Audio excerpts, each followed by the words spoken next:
Questo tema della circolare della Lega che invita a votare la Lega e non la lista Zaia rientra nella grande narrazione Lega ansiogena per il risultato della lista Zaia. Ma no, guarda, io avrei fatto lo stesso. Scusatemi, io non ho mai trovato un partito, non ho mai trovato un'azienda che lavora per un'altra azienda.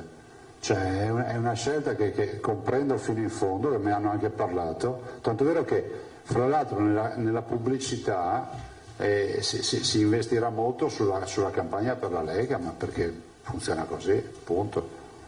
Adesso non vorrei parlare di più, Marco, devi scusarmi, perché dopo il Mecciame dice che c'è la par condicio, c'è su, c'è un paese.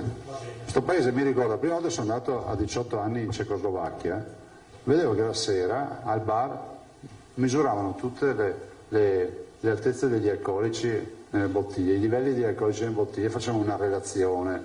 Siamo arrivati a questi livelli qua, bisogna stare attenti a come che ti muovi a mano.